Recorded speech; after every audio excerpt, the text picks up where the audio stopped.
Со пресконференцијата во Младинскиот културен центар во Скопје, култната македонска група Меморија го означи почетокот на едно посебно патување низ времето. Најавувајќи го предстојниот концерт и отварањето на изложбата Меморија 1983-2025, посветена на повеќе од 4 децении музичко творештво.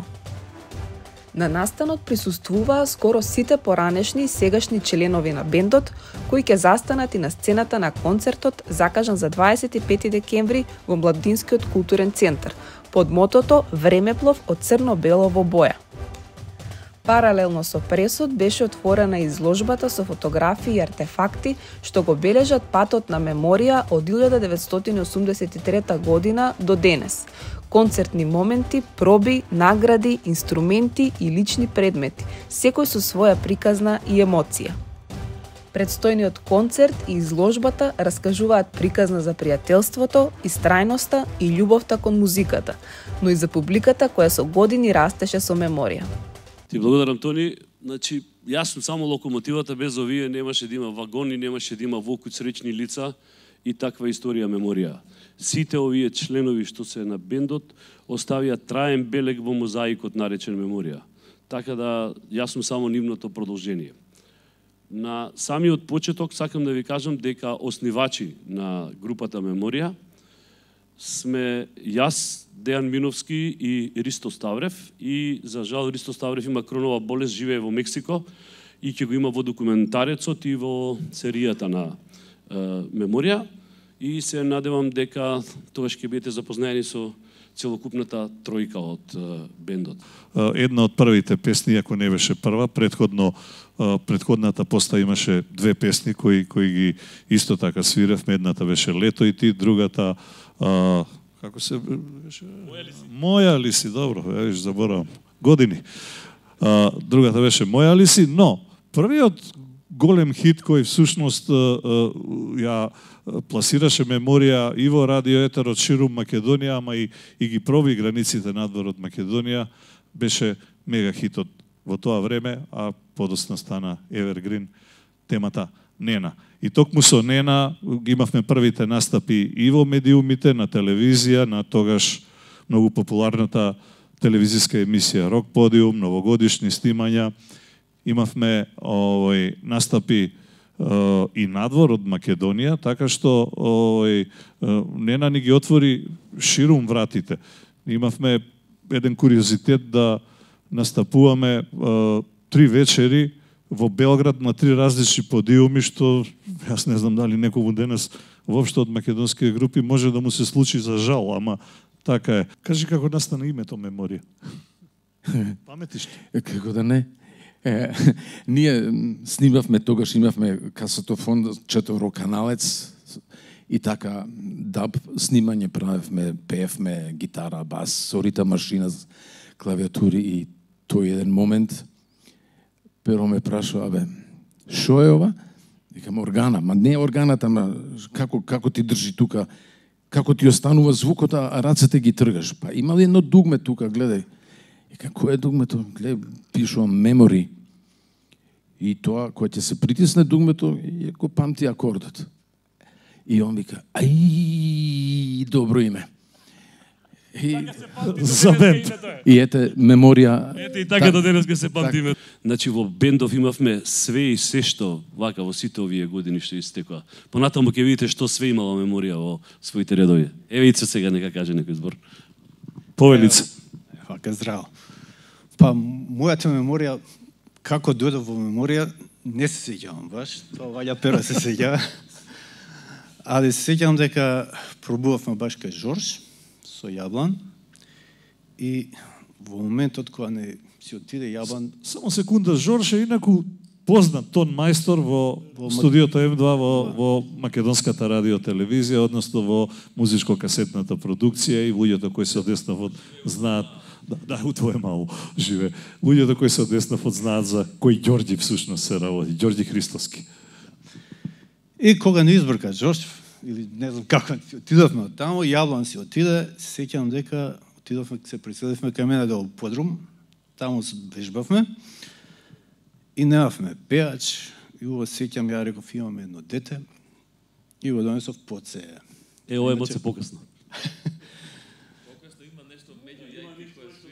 А, тоа беше претходната група, ја, Валентино Скендеровски и Поце, да, имаше една група Оликс.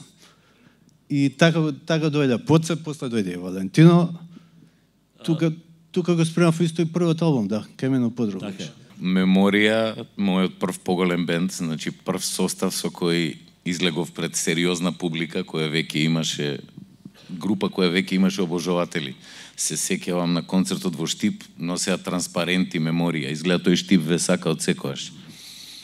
И што да кажам, ете, за мене беше тоа мотив и можеби група која ми го трасираше патот и одлуката понатаму да се занимавам со ова што се занимавам се уште. И риблја чорба ги добивавме со 1:1 до 2 пати повеќе продажба во продавницата Југотон во Скопје. Но за да биде приказната поинтересна, еве сега ја раскажувам, Антонио и не знам од кои причини Ице у тој момент викаат другар бендов некако не ја бива да се растуриме. И сега викам, како бе да се растуриме, таман тргнавме сега во фанзива, правиме прва битка, партизани напред, свигите ги добијаме, трчаме напред. И вика, готово е, вика Југославија се распаѓа, вика, се распаѓа и Меморија.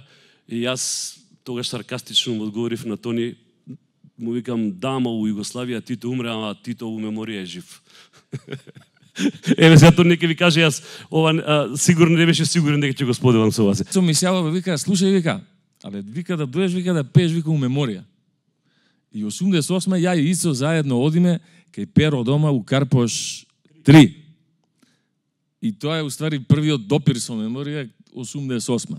За до 89-та почнуваме интензивно да вежбаме за албумот што го спремаме и на крај го снимаме. Прекрасно е чувството после толку години, еве една ваква легендарна екипа музичари, да настапиме горе во Дансинг салата, кое што дефинитивно е најкултното место за рок свирки во Македонија. Време плов од црно-белово боја, мотото на концертот кој ќе се одржи на 25 декември. Колку сегашната Меморија се разликува од она од 80-тите? Само имаме поише искуство и жарот и еланот што го имавме пред 42-3 години е ист. Уште поголем е сега, бидејќи кога се сретнавме, тоа е како луѓе кои не се сретнале на матурска и ова е навистина ден за славење на целиот бенд и за сите заедно. На пресот споменавте за името Меморија, дали може и за оние кои не знаат како Меморија го доби името? По синтезајзерот на Дејан пишуваше Memory, кој ќе стиснеш, стоеше цело време акордот, свиреше и викам, ние ќе траеме како акордот Меморија ќе се викаме. Што изгубивте, а што добивте со тоа што останавте заедно повеќе од 40 години? Само добивме да можете да замислите да е ова што ние го правиме во политиката, да е можно сите тие луѓе со сите овие години, со сите своји мани и доблести да дојдат и да бидат дел од овој спектакл. Споменавте дека сте имали несогласувања, дали имало периоди кога сте се сомневале дека бендот ќе опстане?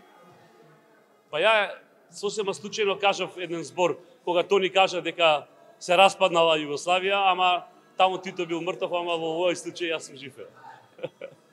Кога денес гледате млади бендови, што мислите дека тие никогаш нема да го доживеат како вашата генерација? Ќе го доживеат, верувам јас. Има веќе многу следбеници кои тераат 34-35 години, близко се до нашата 40-ка и се надевам дека Македонија изобилува со такви личности. Кој член најмногу се променил со годините, а кој воопшто не? Ниеден за мене не е променет по карактерот, сите се исти. Комплетно ништо немаат смерето на себе, тоа така, како замрзнати се за мене. Која фотографија на изложбата ја има најлудата и најинтересната приказна за себе? Не можеш да избереш, тоа е како, знаете, во животот кој имате неколку деца да изберете кој дете е најубаво. Не можам да се определам, изложбава е навистина убава, ќе биде многу добро, повеќе луѓе да ја посетат дека навистина има многу артефакти во неа. Што може да очекува публиката на 25 декември? Спектакл. Ова ви е голем јубилеј, но најавивте и некои нови песни, дали може да очекуваме ново поглавје на Меморија? Да, до крајот на мај ќе имаме цел нов албум со 10 нови песни. Во крајот на мислам дека на октомври ќе ја заокружиме кариерата со уште еден голем концерт од Борис Трајковски, со тоа нашата кариера полека ќе оди во документаристички води, бидејќи спремаме еден голем долг документарец за меморија и 12 епизоди во продукција на Македонска радио телевизија. Супер, ви благодарам. Ви благодарам и на вас.